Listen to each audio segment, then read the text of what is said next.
chief guest this morning, the Permanent Secretary, Minister of Interior and National Coordination, Dr. Raymond Molo, our DIG Administration Police, Sir Masengeli, all invited guests, senior officers. Before we take our seats, let us invite Reverend Jomba to open this very important session with a word of prayer. Reverend Jomba.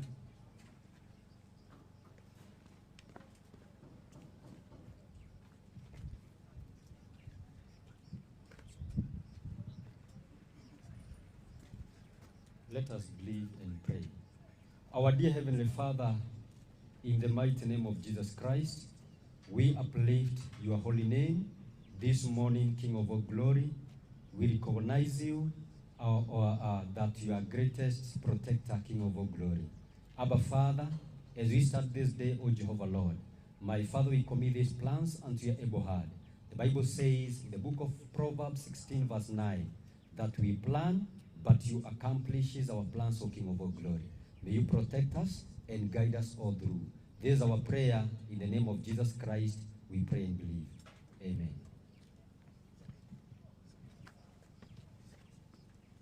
Thank you very much. Let us take our seats.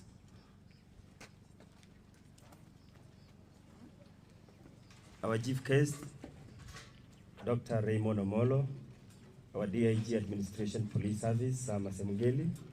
It's now my humble pleasure to hand over the program to Cbrn. Welcome, sir.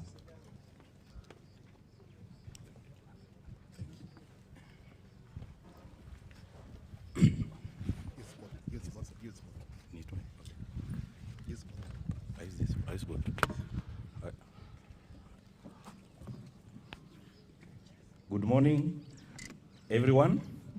Good morning, our Principal Secretary, Internal Security and National Administration, our Deputy Inspector General of Administration Police Service, Bana Gilbert Masengeli, distinguished guests, and esteemed colleagues and partners. It's my privilege to welcome you to this launch of the Kenya Chemical, Biological, Radiological and Nuclear National Action Plan. Today marks a great day, a milestone in strengthening our national preparedness, resilience, and security. And before I proceed, I'll request our Deputy Inspector General of Police to officially welcome us in this and make some remarks.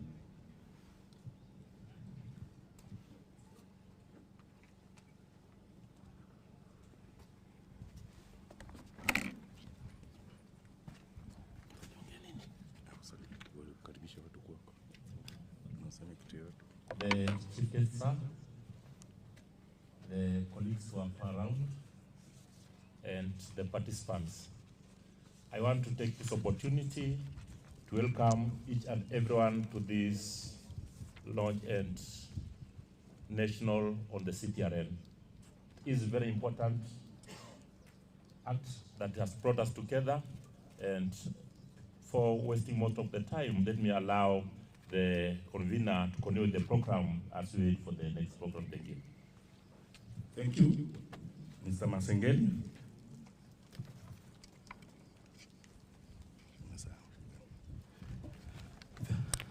Thank you. Now, Kenya has demonstrated its commitment to global disarmament and non-proliferation through our obligation under the United Nations Security Council Resolution 1540.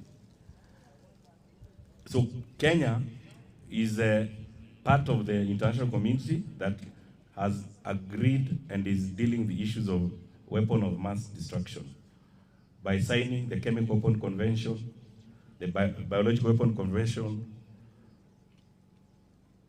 and the Nuclear Non-Proliferation Treaty, and many other conventions that deal with the issues of weapon of mass destruction. And as a country, we are a member of the European Union Cbrn, Center of Excellence for Risk Mitigation, which is a voluntary partnership that brings about 63 countries in the world to deal with it, to address the issues of CBRN risks. And Kenya is in the East African region, East and Central African region, which is based in Nairobi and headed by one of us, the James Kiter. The government chemist, where I'm domiciled, under the Ministry of Interior, is the national focal point for the European Union Center of Excellence. And through our initiative, we have been able to work through a multi-agency team and form what we call the Cbrn national team that has been working to address issues of CBRN. And through it, we have been able to develop a national action plan to address issues of CBRN. Today marks the end of the process of having the plan ready before we proceed to implement it. So today is a good day for the country. We have been able to have the plan ready for implementation. So the occasion today was to launch that plan so that we can go to the next step. Kenya has faced numerous and several incidents involving CBRN materials, each underscoring potential risk, such as to both people and the environment. One example is a road accident that happened somewhere along Naivasha Road, in which a truck transporting chemicals was involved in an accident with several vehicles, one of them involving our security officers, where we lost 33 people because of the chemical incident. Incidents such as these demonstrate the urgent need for strengthened national preparedness, demonstrate the urgent need for national preparedness, improved coordination among response agencies, and we are enhanced capacity to effectively manage CBRN emergencies. Over the years, Kenya has made several significant progress building the capacity for its first responders to handle CBRN-related incidents. Training initiative by both national programs and international partners, which have helped improve our coordination, reinforce our safety procedures, and enhance overall operation readiness. These efforts today will be highlighted through a live demonstration simulating an incident during which first responders will showcase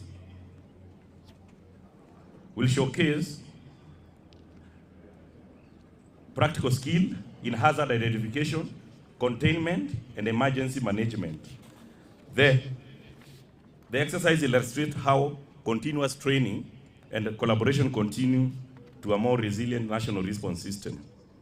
So today, we have a team that will demonstrate to us live on how to address a chemical incident. And it will be led by our officers from the responders unit, the National Disaster Management Unit under the Kenya Police, and our officers from the Administration Police, officers from the National Disaster Operations Center, officers from the government chemist, officers from the Fire Brigade, Nairobi, and Kiambu County. And then there will also be officers from the bomb disposal unit at the DCI. All of them will be working as a multi-agency to demonstrate how they can deal with an incident. So they will be able to showcase how they will address the issue, and one of them will explain to us as it progresses. Thank you. Bwana David McCann from the National Disaster Management Unit has prepared the scenario and is the one who will take us through the process. Thank you.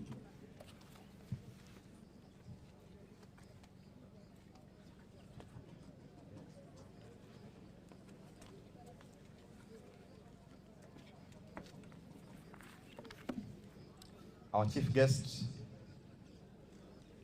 Dr. Raymond Omolo, EBS, PS, Internal Security, Mr. William Musyoki, CBRN National Focal Person, our DIG, Administration Police, Gilbert Masengele, all protocols observed.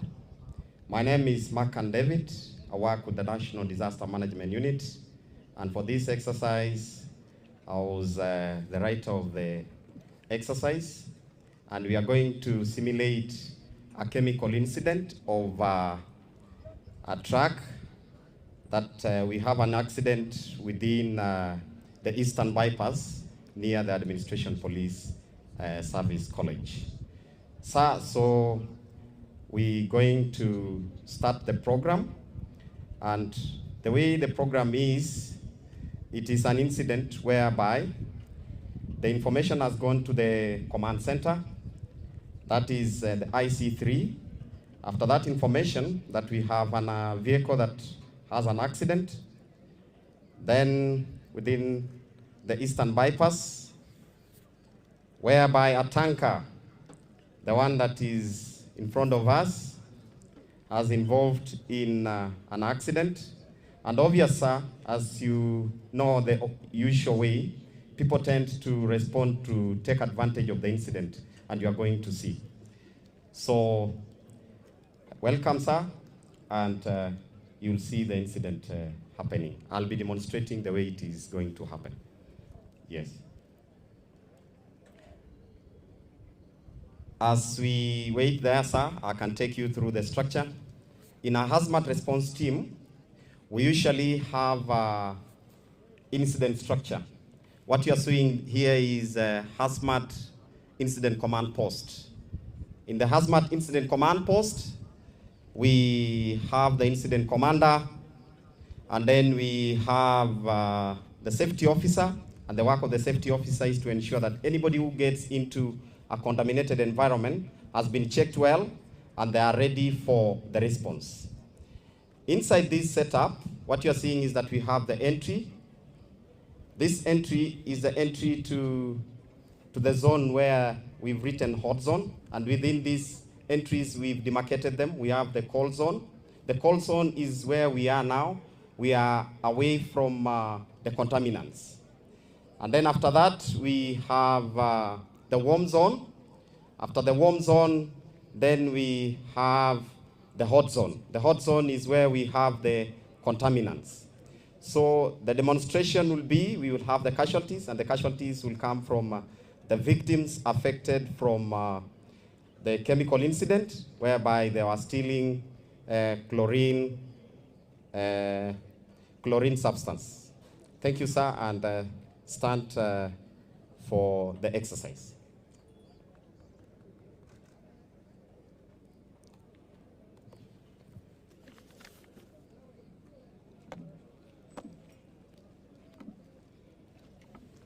The agencies involved, we have the National Disaster Management Unit, we have the DCI, we have the Administration Police, we have the EMS, Emergency Medical Services, and then we have the DCI, that is the Bomb Disposal Unit.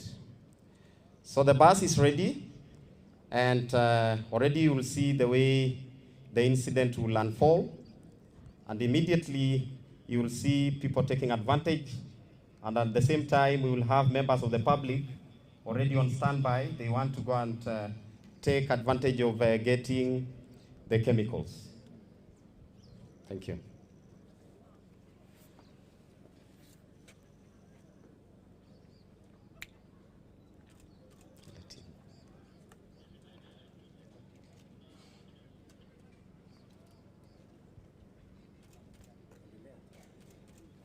Sir, what we have is that we will have 3 critical casualties. One of them will be semi-conscious. The other one will be conscious because of the chlorine. The teams, the way they will align up here at the Incident Command Center is that the first people to be called in will be the police, and the police will do the cordoning off, and that is their work. After cordoning off, now they will hand over to the hazmat response team, which will comprise a multi-agency team. And within that multi-agency team, we will have the special teams comprises of the reconnaissance team. The work of the reconnaissance team is to ensure that They get us the direction of the wind. At the same time, they see if there is any coloration. And when they get that information, they report to the incident commander. The second team that will get in is the decon team. What you are seeing there is a decontamination station, whereby if anybody is involved in a chemical incident, they need to be washed. And then after being washed, they are tested. After being tested, they checked on if there is any presence of chemical incident. And if there is any presence of chemical incident, then they will go back. Thank you, sir, Stan, for the exercise. There was a bit of a technical itch, but now the incident starts. That is the tanker that has been involved in accident. You'll see the way it will be. So as usual, you heard of 2024, we had an incident within Lironi, and we had the same case.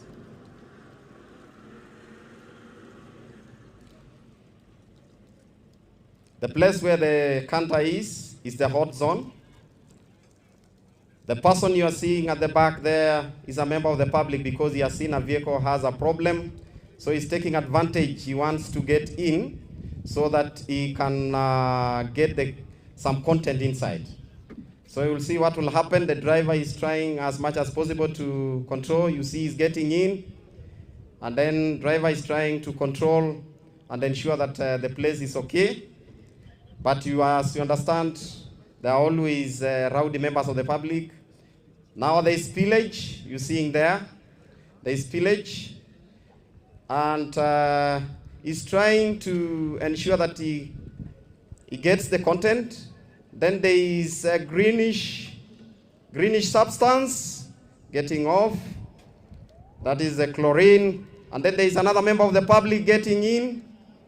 There is another member of the public getting in. He wants to take the advantage because of the spillage and the release of the chemicals. He's down. The members of the public also, now they are trying as much as possible to start routing. They want to go and get the chemicals. The first team accessing the scene is the local police, whereby now they are going to take information from the first responder, and then thereafter they will hand over to the second team. That is the National Police Service, and their work is just to cordon off. The substance is being released. Now they are getting briefs. So this is the National Police now getting into to control the crowd. Now the incident commander and the team from hazmat team is already. That is the incident commander. I've gotten the brief and he's going to get the men down and start the exercise. Now the police are trying to control, ensuring that they don't get into the hot zone. When they get into the hot zone, what will happen is that they will get contaminated. So the hazmat response team is already here, comprises of multi-agency team. And the multi-agency team is that they are going to respond. The person you are seeing with a yellow suit is the team from Reconnaissance. Is getting the briefs. Those are team leaders getting the briefs. And the lady you are seeing here is the safety officer. Is going to ensure that everything is put in place in terms of the safety of the responders, the safety of the victims.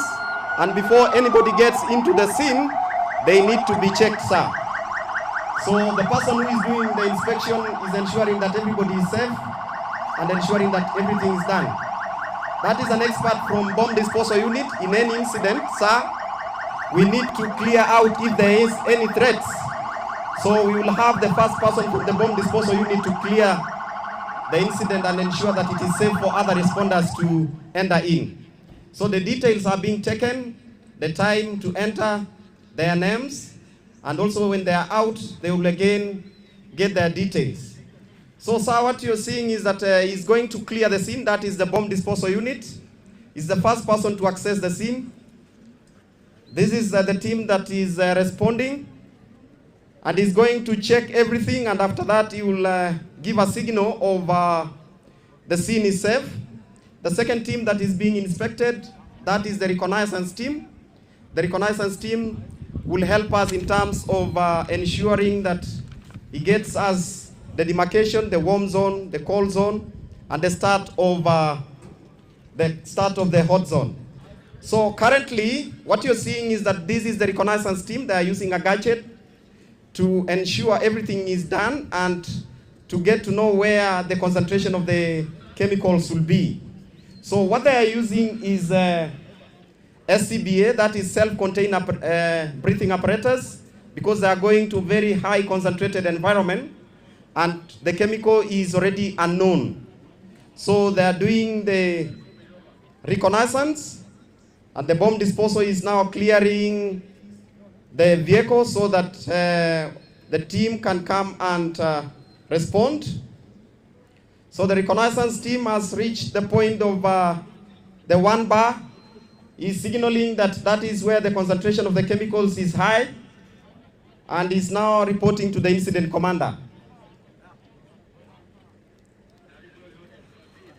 Now they have been given go-ahead to proceed, and already the Deacon team, the team is going there to prepare the shower and ensure that all teams that come from the contaminated environment are decontaminated. So we have a team leader already reporting to the incident commander that they are ready. And that team comprises of special units, whereby now everybody is going to be washed with a special solution, ensuring that everybody has been decontaminated. So as you know, when we have such incident, we tend to have casualties, but we need to have proper procedures being done. So the second team coming in is the rescue team. They are checking because we have the casualties being reported. And the rescue team already have their tool of work. So they are going to help the recon to retrieve the casualties. Already the driver of the vehicle is being retrieved to the contamination area, as you see. They are using all the skills to move him from the hot zone. So you will see the procedures whereby the driver will be decontaminated, and then the rescue team is now accessing the scene. The rescue team, this is a special team to at least do something called primer sieve, that is just going to the scene because it is contaminated, pick the casualty, take him through the decontamination, and then thereafter they will be handed over to the medical team. I know the incident commander has the report. The medical team will be on standby to receive the casualties. So what you are seeing is now the deacon shower. The deacon shower. Everybody has to undergo that process, whereby the deacon commander has a radio and is going to communicate all the information on how the patient is being washed. So in this incident, we usually wash everyone. As you've seen, they are using solution. They are being washed. After the solution, they will be scrubbed. And the ambulance is already at the scene. They have received the information from the incident commander that they are going to receive the casualties. So they are on standby. So this team is a full-fledged. So the casualty is being washed. After being washed, you will see, sir, they will change the clothes, and then he will be given another new clothes. After that, once they ensure that he's free from contamination, then you will be handed over the medical. So the medical team is already on standby. The second casualty from the hot zone is being moved by the rescue team, ensuring that all the protocol and procedures are followed. So he's being detected if he has any other chemicals, and if he will be okay, then he will be handed over to the medical. So we have the second casualty already undergoing decontamination, and then we have a critical one. For the non-ambulatory, sir, I want you to see how the procedures are done, is that we have a stretcher and we have a roller, whereby this person is being washed thoroughly, ensuring that all the procedures are followed. So he's being washed, and then after that they will change the clothes. After changing the clothes, he will be handed over to the medical. Sir, another procedure that I want you to see is the driver. He has been detected and is not clean. Now he has been taken back again for decontamination, because we don't want to take chances to decontaminate our medical team and the people that are within the cold zone. So he has undergone another repeat. and is going to be washed thoroughly. So he's waiting for the procedures. He's waiting for the procedures. And then the second casualty is already there, has been washed, and then you will see is going to be detected. If there will be any presence of chemical agents, then what they will do is they will take him back again for decontamination. So the other team that you are seeing accessing the scene, this is the detection team. And the work of the detection team is to go to the scene. They are using special gadgets. The gadget you are seeing is AP4C for detecting of gaseous substances. So what happens is once they detect, then they will give reporting of exactly what has happened there and what the chemical is. So the detection team comprises of a dirty man who has the detector, a clean man who is following, and a team leader, who is accessing the scene. So what you are seeing is now the patient, the first patient is being handed over to the medical, the one that has a problem with the foreleg. So he's being handed over, and then we have another critical patient is now being handed over to the medical team. And you've seen the label there written triage. So the other thing is that the team that is carrying the patient, they are not going to cross over because they are still on their personal protective equipment.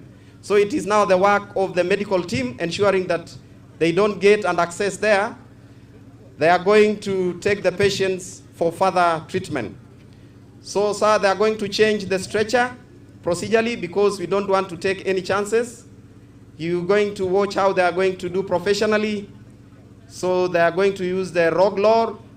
Already they are suspecting the patient has a spine injury. So they have to take care of the patient carefully when they are handing over. So they are going to take a bit of procedures. And then the other step is the driver again is undergoing the procedure of decontamination because the detector showed that he is contaminated and is not fit to interact with the members of the public.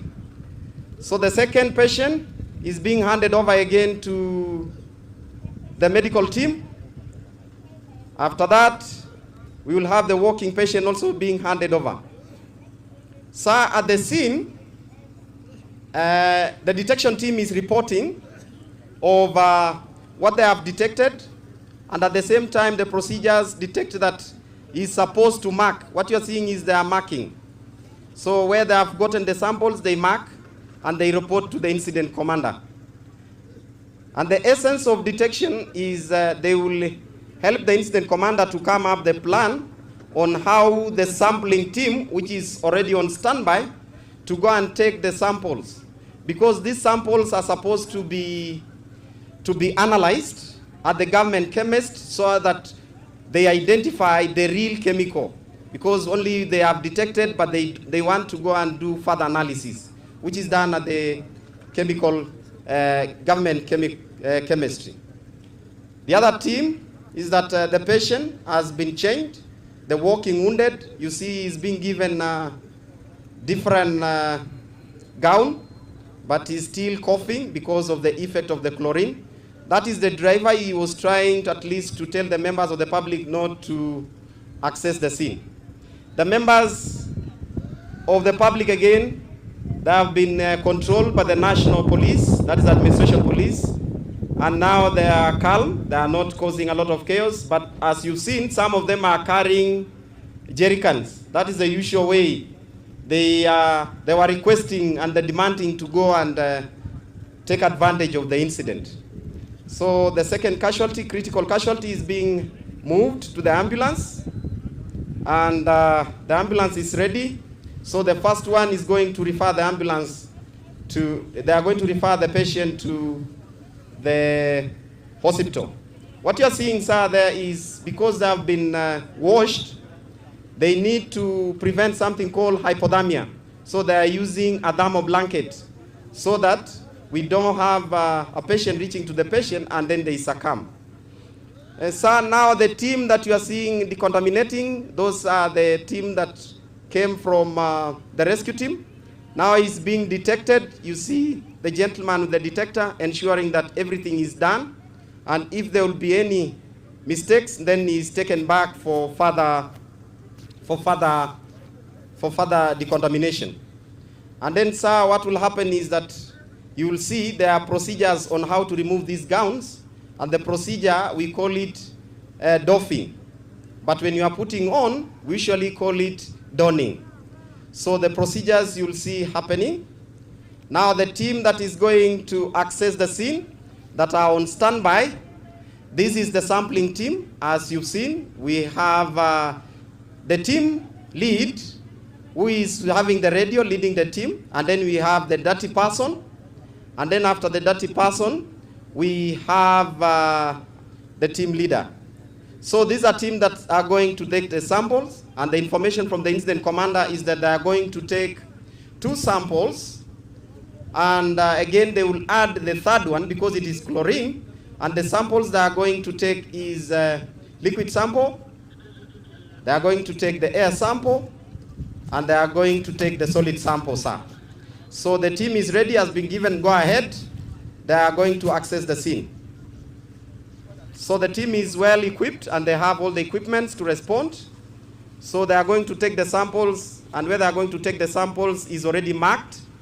And when it is marked, that is the place they are going to take those samples from. So that's a very critical procedure, because if there was any criminality, then these are the people who will help us get the evidence.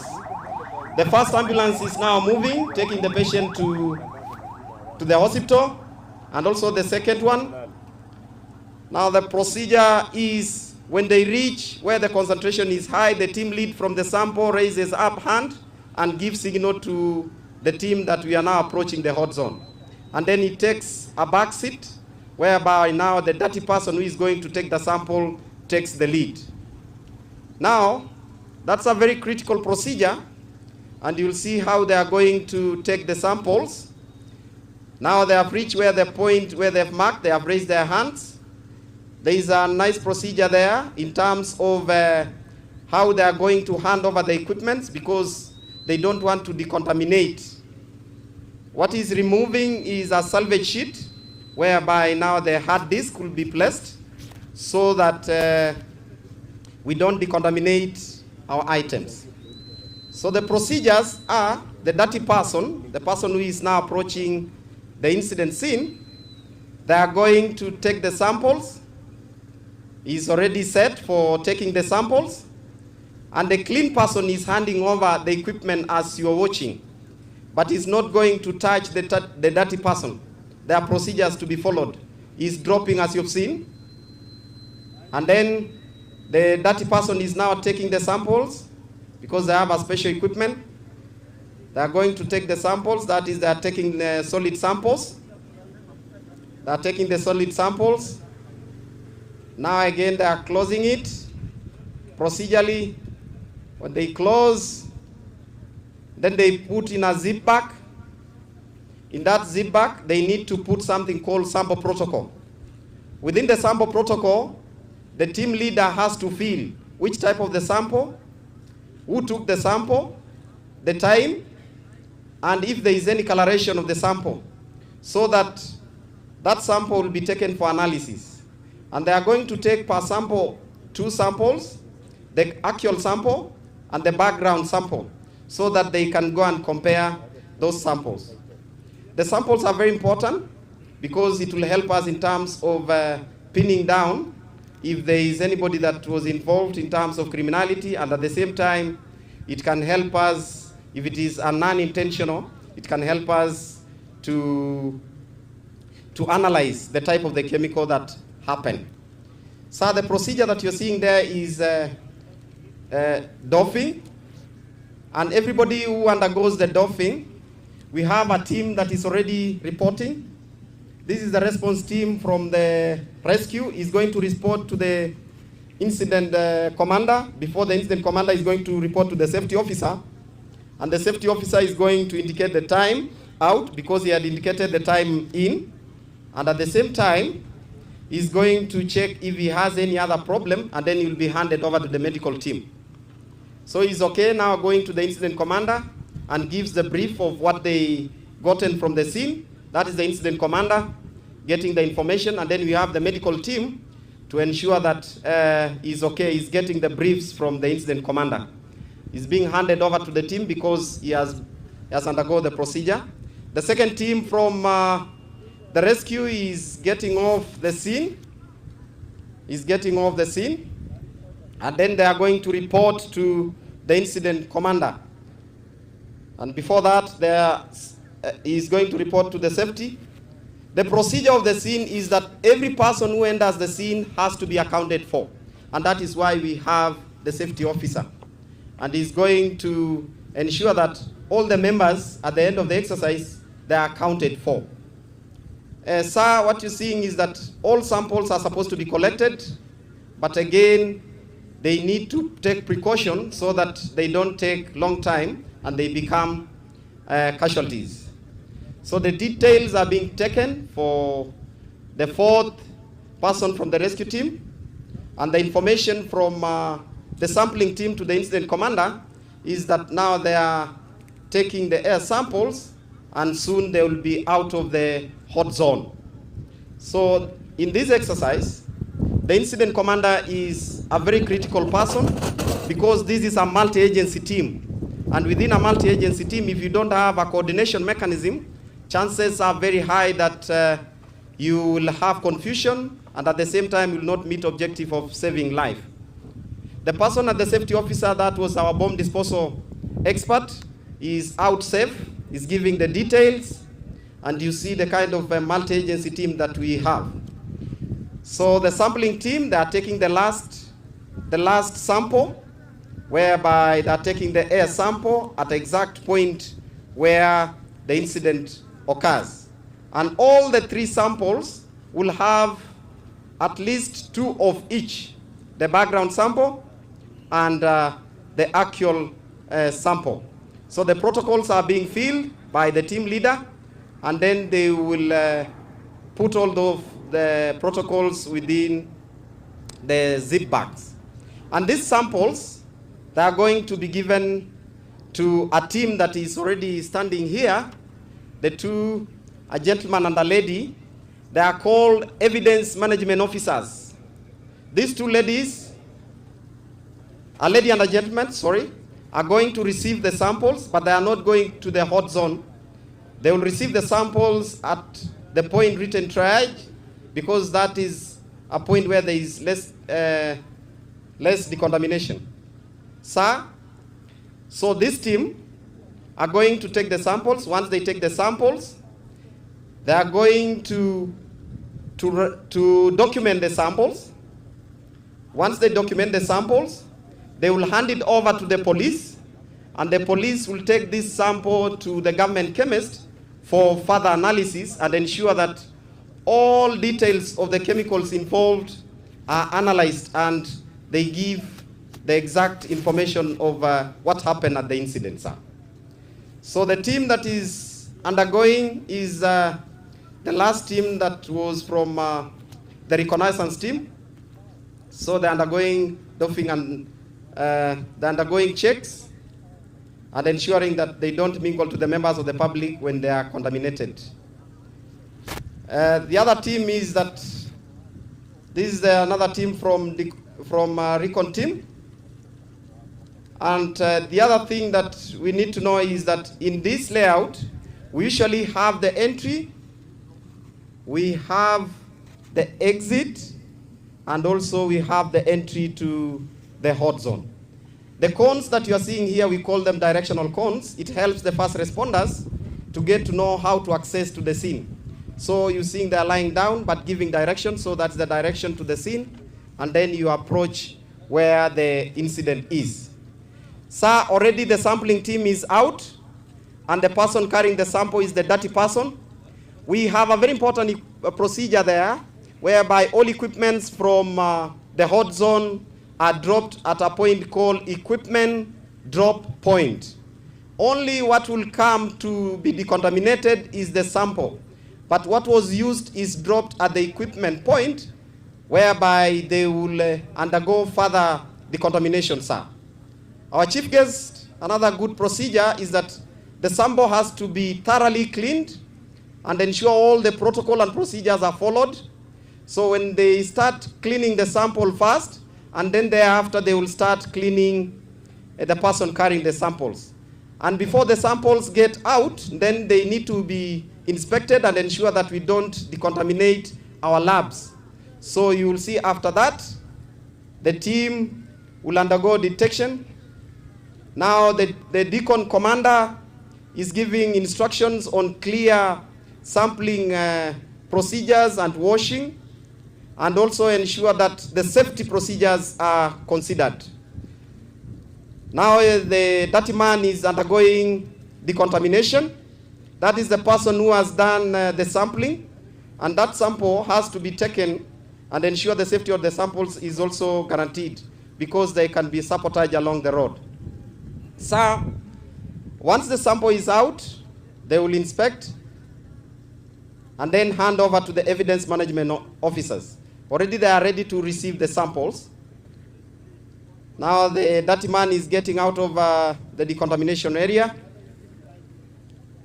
and then he will be inspected. He is now cleaning up, rinsing, because we have wash, and then the second step is to rinse to ensure that there are no any chances. So the second procedure is now they are going to detect if the sample is well cleaned. And the decon commander is very careful, ensuring that all procedures are followed. So that is the sample kit going to the detector, and then they are going to start with the sample. They are going to start with the sample. Already the incident commander has dispatched the evidence management officers, EMOC, and they are going to stand at the triage point. That is where they are going to stand, because that is the place where there is less contamination. Now they're inspecting. Now the sample is clean, and then is being directed to hand over the samples to the evidence management. And the evidence management now will come and register the sample. They are going to register the samples. Good. There is a line there that you are not supposed to cross.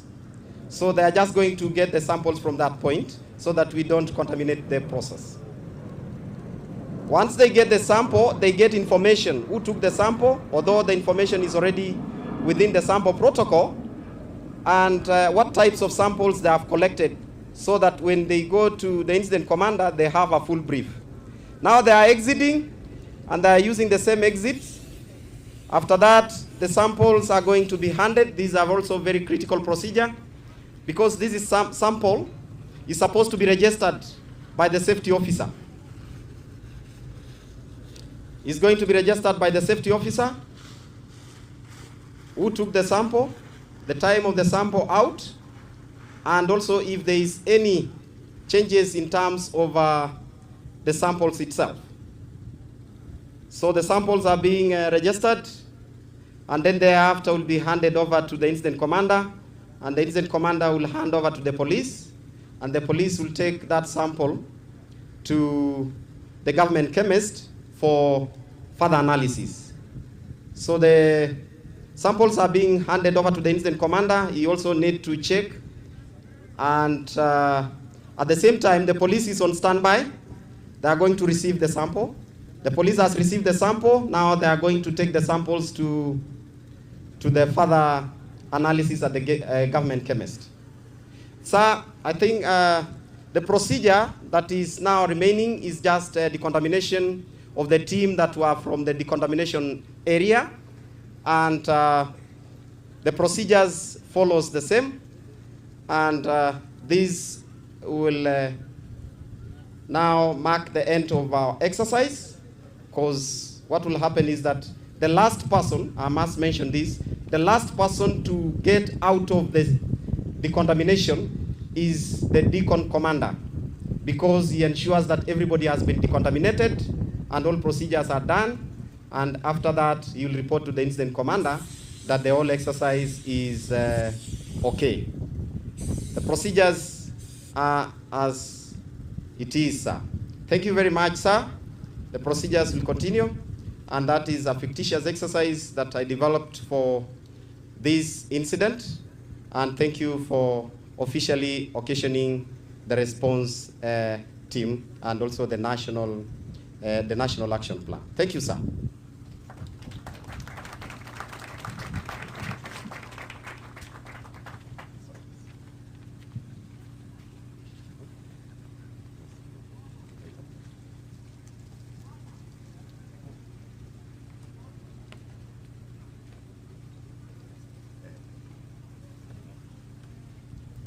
Thank you, David McCann from the National Disaster for illustration.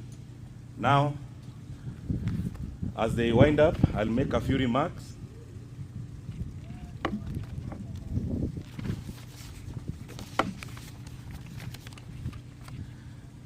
So the Cbrn risks preparedness and response framework offers a comprehensive approach for both to both deliberate and accidental threats, especially in the light of dual-use nature of Cbrn materials. I think we realize that Cbrn has most of the chemicals, biological, some of them have good use and bad use. That's why we call them dual use.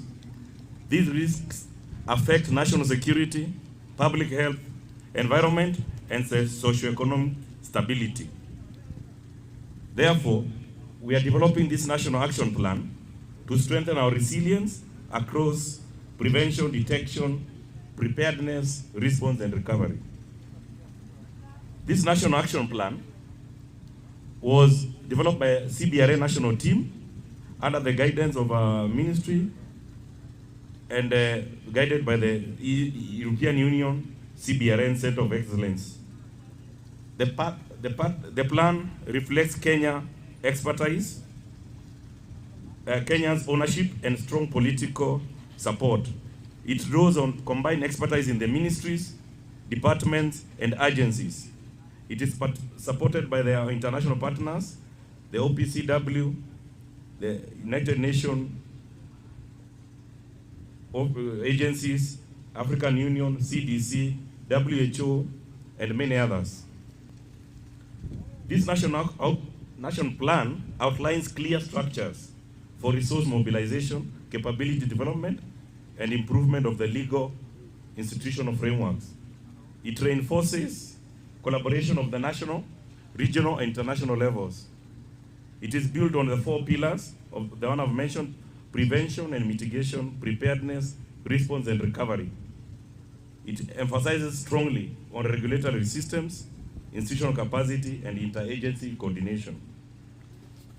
The key objectives of this plan, as the one which will be launched today, will remain strengthen governance and coordination at the national and county levels, enhance national capacity for detection, mitigation, response, and recovery, establish a national inventory and control system for Cbrn materials, promote awareness and communication on the Cbrn risks, improve infrastructure, specialized detection and containment capabilities, advance cooperation of capacity building and information sharing, strengthen our governance on strategic goods trade.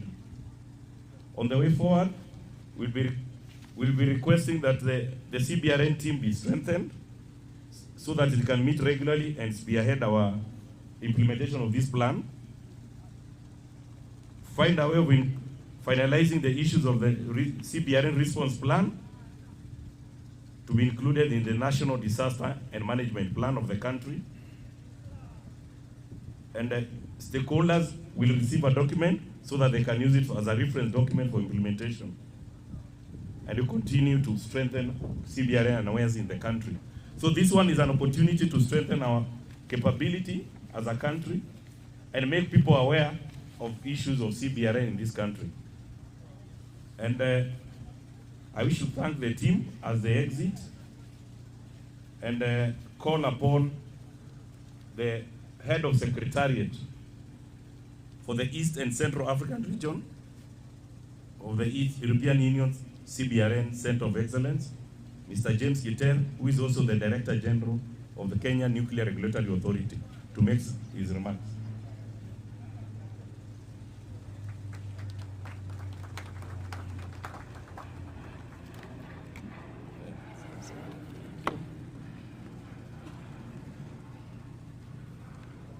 Our chief guest, Principal Secretary, State Department for Internal Security and National Administration, Dr. Raymond Omolo,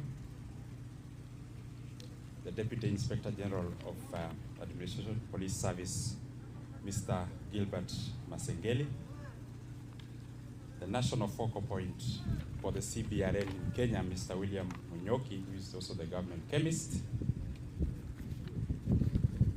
I've also seen the CEO of Kenyatta National Hospital, Dr. Richard Lesiempe, our esteemed partners, European Union delegation in Kenya, represented here today by Mr. Ondrek Simek, our Cbrn national team,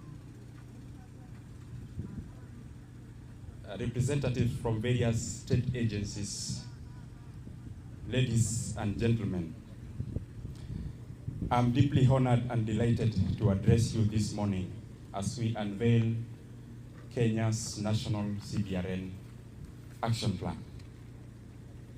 Today's launch marks a key milestone and proves that our country now speaks with one coordinated, resolute voice on Cbrn preparedness and response.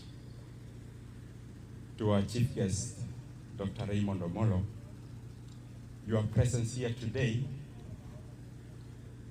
underscores the power of collective effort and shared responsibility in confronting Cbrn threats and safeguarding our people and the environment. We are grateful for your steadfast support in strengthening the security of our republic. And it is very well pleasing, sir, that it's also an opportunity to have our national government administration officers witnessing this very important event today. The ambitious plan anchored in Article 238 of the Constitution and aligned with the National Disaster Risk Management Strategy is a product of the tireless work of our national focal point led by Mr. Munyoki and his dedicated national team, representatives of critical institutions in our country. As you have seen, I've witnessed today, the list is very long, and you can see their dedication. The launch may have taken longer than anticipated, but these additional months allowed for deeper reflection, refinement, and precision. For a document as critical as the National Action Plan, there is simply no room for mistake or second guessing. The incident commander has taken his time to take us through what was happening here, and a simple mistake can be disastrous. Contamination, as you can see, the way it is being done, it is so meticulous that we are all anticipating to ensure that we protect our people. Distinguished guests, this has been a long journey. Numerous consultations were held to build consensus on every key component. The final step, sir, was the validation forum on October 15 this year, which brought together minds from ministries, regulators, international partners, and civil society. That event affirmed harmony and ownership. For your information, ladies and gentlemen, Kenya has been an active member of the EU Cbrn Centers of Excellence initiative, working across more than 28 countries in Africa and 63 worldwide to mitigate Cbrn risks. The National Action Plan will further strengthen our capabilities and deepen our contribution to regional security. As head of the EU Cbrn Center of Excellence Regional Secretariat for Eastern and Central Africa, I'm confident that this document will meaningfully enhance our readiness, not only in Kenya, but also across the region. And it is therefore essential that we regularly review our posture, assess emerging threats, and craft actionable strategies. This plan provides exactly that framework to address dynamic changes. Distinguished guests, we cannot afford complacency. In February, Kenya hosted the heads of Cbrn Center of Excellence Regional Secretariats meeting for the strategic meeting in Nairobi, where all the 8 regions in the world, representing the more than 63 countries, gathered here in Nairobi and developed an ambitious 2025 roadmap, where this national action plan that we are launching today is part of it. During that meeting, I highlighted the critical role of the Secretariat heads in strengthening engagement with national focal points. Success depends on collaboration on every level. Our regional Secretariat is fully committed to supporting the implementation of this plan. Certainly, we must learn from every Cbrn-related incident and turn those lessons into stronger mitigation measures. This requires the sharing of best practices, genuine teamwork, and a multi-pronged approach that leaves no stakeholders behind. Only through collective effort, adaptability, and forward-looking strategies, we can achieve true preparedness and resilience. To Mr. Munyoki and his national team members, I say kudos. To our EU partners, thank you for your unwavering support and friendship. And to our Principal Secretary, Dr. Raymond Omolo, thank you once again, sir. And let us continue. Do I use this or both?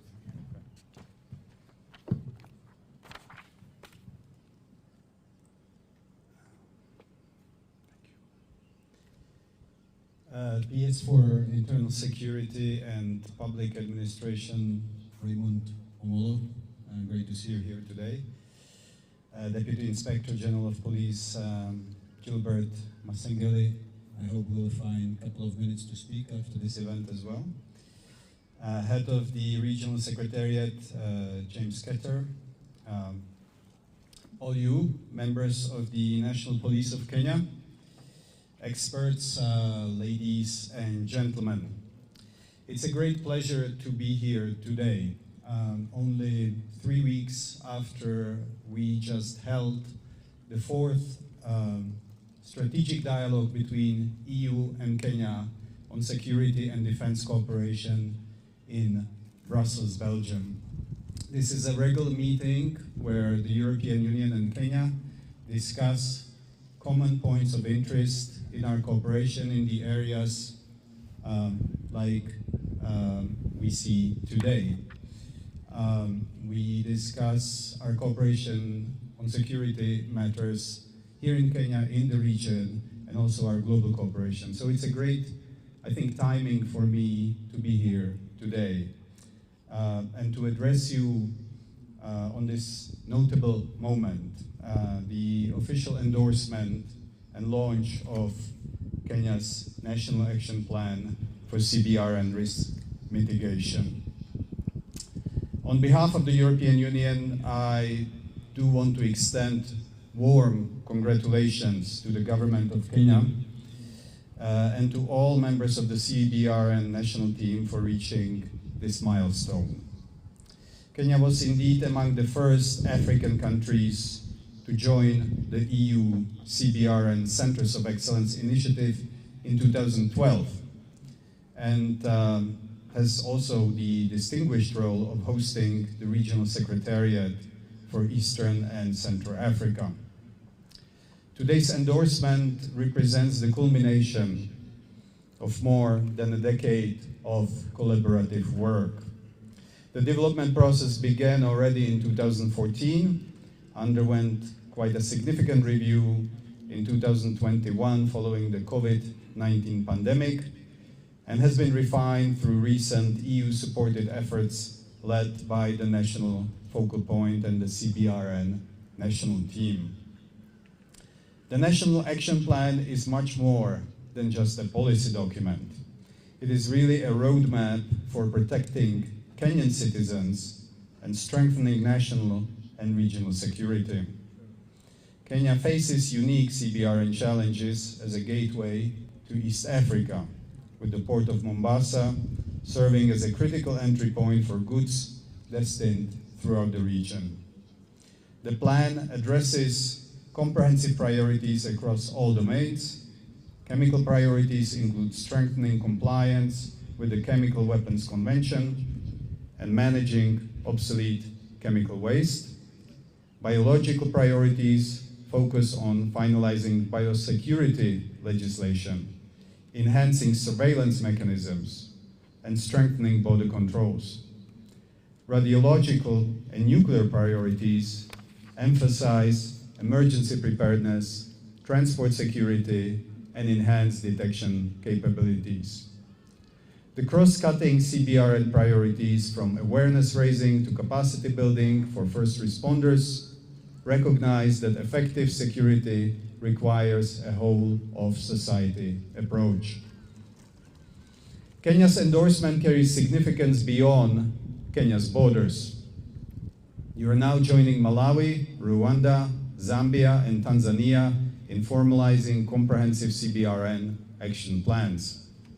As more countries in Eastern and Central Africa adopt such frameworks, the possibility of developing a regional action plan becomes increasingly realistic, strengthening risk mitigation across borders where threats do not respect national boundaries.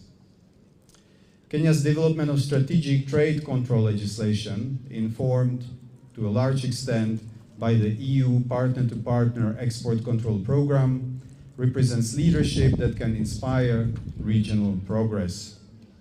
These efforts contribute directly to preventing non-state actors from acquiring Cbrn materials.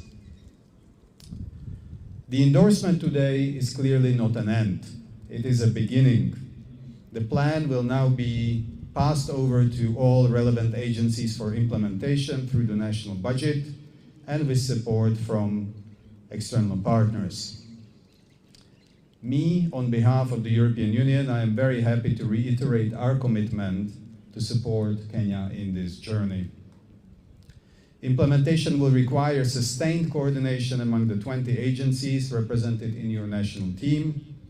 The integration of the National Cbrn Emergency Response Plan into the National Disaster Management Bill represents the kind of institutional mainstreaming that will ensure sustainability.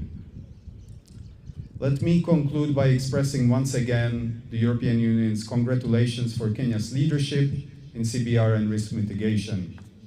To the National Focal Point, William Munyoke, the Cbrn national team members, and all technical experts from across government agencies, thank you for your commitment. Through cooperation and the comprehensive approach outlined in this National Action Plan, we can build a more secure future for Kenya and the entire Eastern and Central African region. The European Union is proud to stand with Kenya as a partner in this vital work. Thank you for your attention.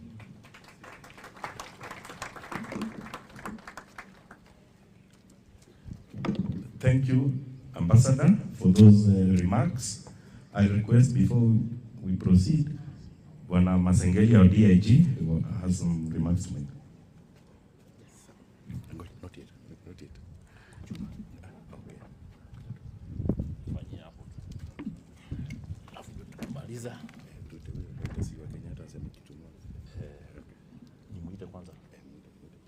Thank you, sir.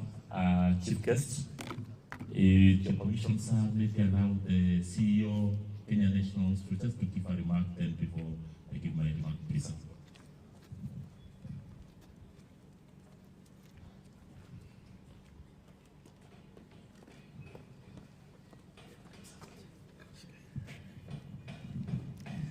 Our chief guest, the Principal Secretary for Interior and National Administration, Dr. Raymond Omolo, the established protocol. On behalf of Kenyatta National Hospital, we wish to congratulate your State Department and the National Police, and with the support of the European Union, the launch of this very, very important, very phenomenal, and very, very critical strategy to safeguard our citizens in this country, particularly when it comes to chemicals issues. Honorable PS, I would like to confirm to you as Kenyatta National Hospital, we are part of this because at the end of the demonstration you saw here this morning, those patients will probably come to Kenyatta National Hospital.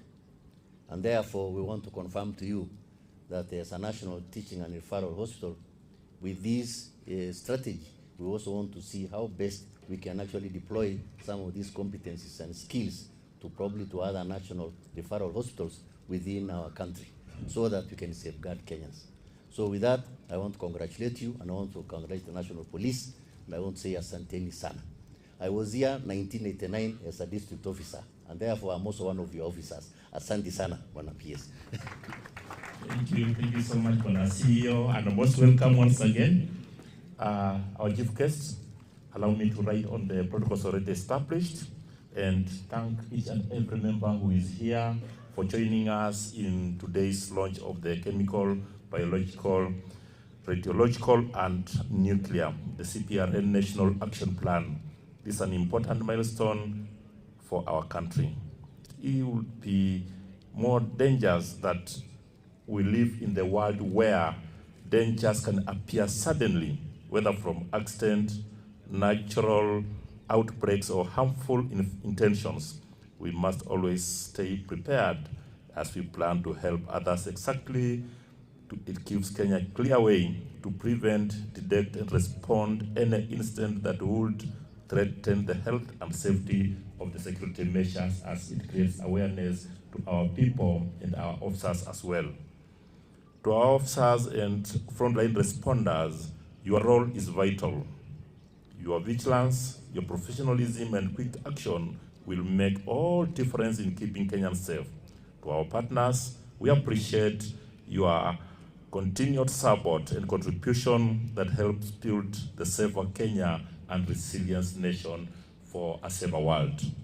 As we launch, let us remember tomorrow belongs to the people who prepare it for today. Today, by taking the step, preparing Kenya for a safer tomorrow, let us forward work in unity as we look forward in ensuring we have a safer Kenya and a safer world. It's my now humble and singular opportunity to welcome the chief guest to give his remarks as we now wind up. So chief guest, welcome, sir.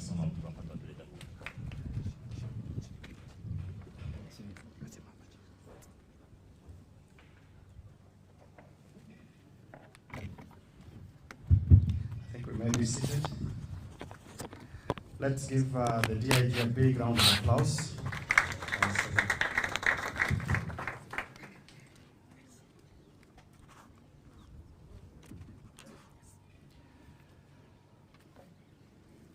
Okay, to the government chemist and the Cbrn National Focal Point for Kenya, the Deputy Inspector General of Police, who is also our host, together with the Commandant of the College, the CEO, Kenya Nuclear Regulatory Authority, the Deputy Head of Mission, European Union Delegation to Kenya, colleagues from the Ministry, distinguished guests, ladies and gentlemen, good morning. First of all, let me ask all of us once again to give a big round of applause to the team that has taken us through the drill on how to deal with the emergency that has happened here. We really applaud and appreciate all of you, because for a number of us, you've opened our eyes to certain things that we probably watch on TV. And for me, this is a step in the right direction as we get ready to prepare to deal with such emergencies. And I must commend the team with the leadership of the National Disaster Unit for consolidating this, and all the agencies and institutions that have been involved. The city, county of Nairobi, the various hospitals, the national police, the public, together with the national government administration officers, who are also some of the first responders together with the police. And I'm glad that today we have a cohort of our national government administration officers, the chiefs and assistant chiefs, who are on another program but have also joined to see what to expect or what happens when we have such incidences. So we are gathered here today to mark the official launch of Kenya's Chemical, Biological, Radiological, and Nuclear National Action Plan, something that not many Kenyans may be familiar with. These are threats that are often invisible until it's too late, yet their potential impact on lives, livelihoods, and the national security is enormous. From chemical spills to biological pathogens, radiological leaks to nuclear hazards, Cbrn risks demand our attention, preparation, and action. And it's my honor to welcome you to this milestone event today. Allow me to first start by extending a heartfelt appreciation to the EU Cbrn Risk Mitigation Center of Excellence and the Kenya Cbrn National Team for their unwavering support and collaboration in developing this plan. And may I also take this opportunity to make a special mention to the Spanish government. The delegation is here. We've worked together on a number of these programs. We really appreciate you. Credit to you today. We are celebrating not just a document, but a demonstration of Kenya's commitment to preparedness, resilience, and public safety. Kenya remains firmly committed to its international obligations, key among them the United Nations Security Council Resolution 1540, which focuses on non-proliferation of weapons of mass destruction and the full implementation of the Chemical Weapons Convention, the Biological Weapons Convention, and the Nuclear Non-Proliferation Treaty. Kenya does not possess, produce, or host chemical, biological, or nuclear weapons, nor will we support non-state actors seeking to acquire or use such weapons. Yet, as the global security landscape changes, threats are not always foreign or intentional. Accidents happen, materials can be misused.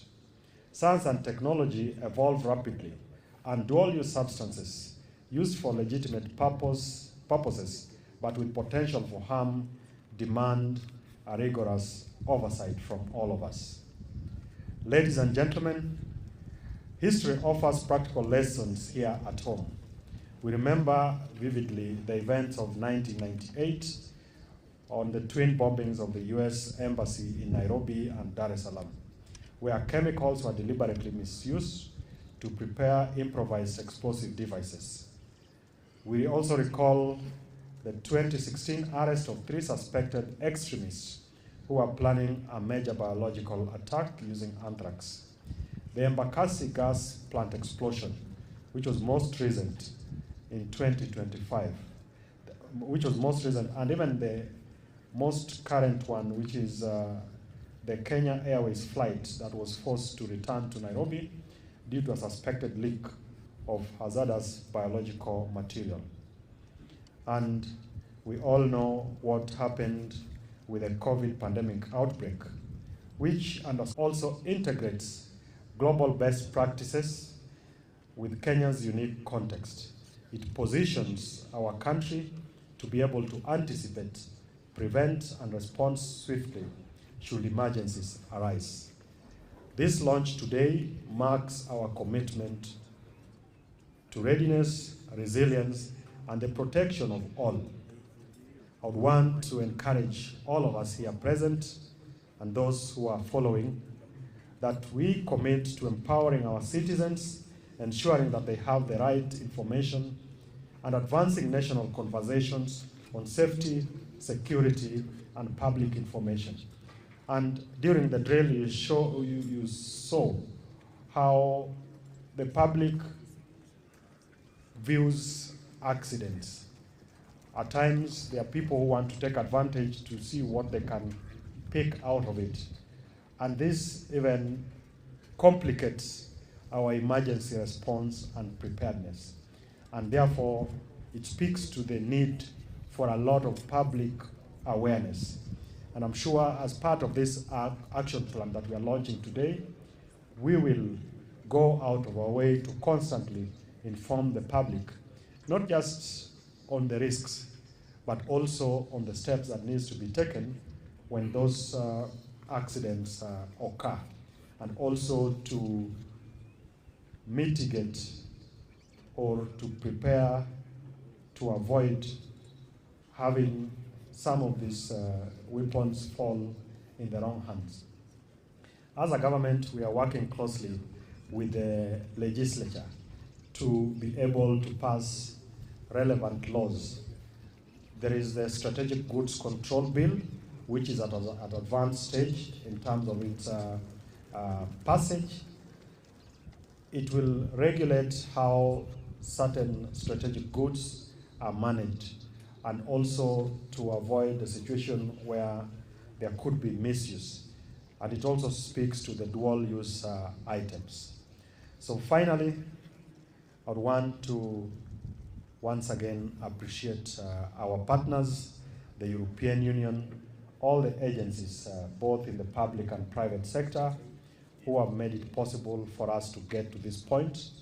And we are looking forward to much more deeper partnership and engagements as we roll out the action plan that we are launching today.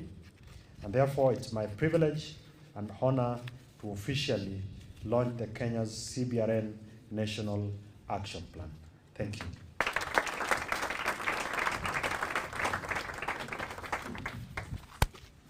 Thank you, Principal Secretary.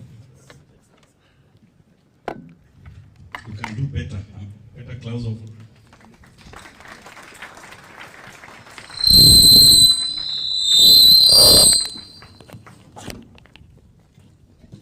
Now, it's my pleasure and honor again to invite our Principal Secretary, the Deputy Inspector General, Deputy Ambassador, and James Kiter, and the CEO Kenyatta National Hospital, to come and officially launch the document. The rest can wait.